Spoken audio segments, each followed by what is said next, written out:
नमस्कार दोस्तों, देखिए ये जो मैटरनिटी लीव होता है ये एक कॉन्स्टिट्यूशनल गारंटी है, ये बोला है माननीय सुप्रीम कोर्ट ने। अब क्या हुआ, इस मुद्दा क्या हुआ कि मद्रास हाई कोर्ट का एक जजमेंट था जहाँ पे एक गवर्नमेंट स्कूल टीचर को जो थर्ड चाइल्ड बर्थ हुआ उसमें उनको मैटरनिटी लीव देने से मना कर दिया गया। तो ये जो जजमेंट है, इस जजमेंट को माननीय सुप्रीम कोर्ट ने क्या किया, रिवर्स कर दिया और क्या बोला है कि ये कॉन्स्टिट्यूशनल गारंटी है। चलिए हम लोग देखते हैं न्यूज की ओर। A bench of justice Abhay S Oka and Ujjwal Bhuvan said the maternity leave is intended to achieve the objective of delivering social justice to women workers। देखिए ये सोशल जस्टिस है, जैसे एक रिजर्वेशन भी होता है सोशल जस्टिस के तहत, वैसे ये एक सोशल जस्टिस है। जो भारतीय संविधान है उसका जो अनुच्छेद 15वां अनुच्छेद है आर्टिकल 15 के तहत ये है और आर्टिकल 15 का सब क्लॉज 4 में इसका मेंशन है। जैसे कि आपका जो वीकर सेक्शन ऑफ सोसाइटी को भी ध्यान रखना है, उसके साथ वुमेन का भी ध्यान रखना है। तो ये जो हाई कोर्ट का जो जस्टिस था जी, थर्ड चाइल्ड बर्थ में जो इसको डिनाई कर दिया गया, इसका रिवर्स हो गया है, ठीक है।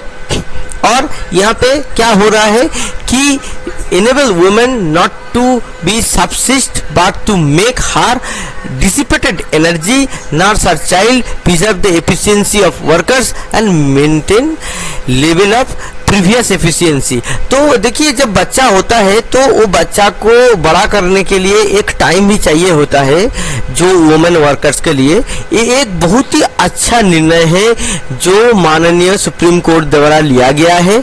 हालांकि हमारा देश में जो मैटरनिटी लीव मिलता है वो 6 महीने का मिलता है, जो पश्चिमी जो देश है उससे बहुत कम है। जैसे कनाडा में 1 साल का मैटरनिटी लीव मिलता है। तो हमारा देश को अगर जाके आगामी दिन में, आने वाले दिन में अगर विश्व गुरु बनना है, डेवलप नेशन की तरह बनना है, तो जो राइट्स है वुमेन्स का, जो under privilege section of society है, उनका जो कॉन्स्टिट्यूशनल राइट्स है उसको और ज्यादा सख्ती से इनेबल करने का जरूरत है। एक बहुत ही अच्छा कदम है।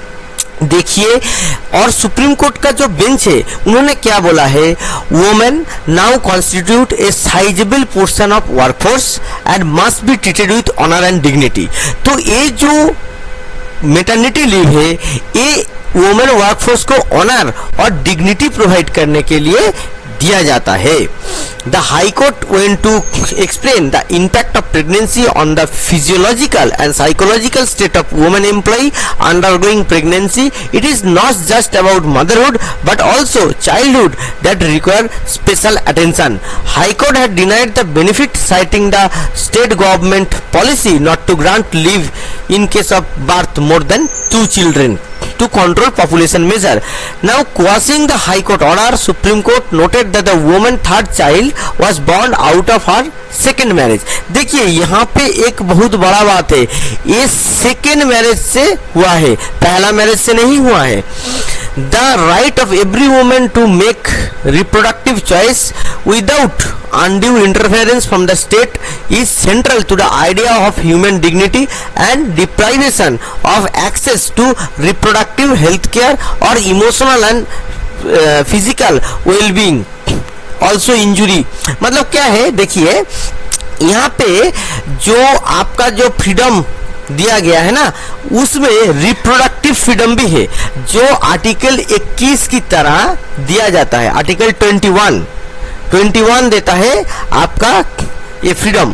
तो राइट टू लाइफ के अंदर ही राइट टू रिप्रोडक्शन भी आता है, उसमें ये इंश्राइंड है। अभी यहाँ पे क्या हुआ है कि ये जो थर्ड चाइल्ड हुआ है ना, ये आउट ऑफ सेकेंड मैरिज हुआ है। तो वो जो मैरिज हुआ है उस मैरिज के लिए तो पहला बच्चा है, तो ये भी सुप्रीम कोर्ट ने ध्यान में रखा है।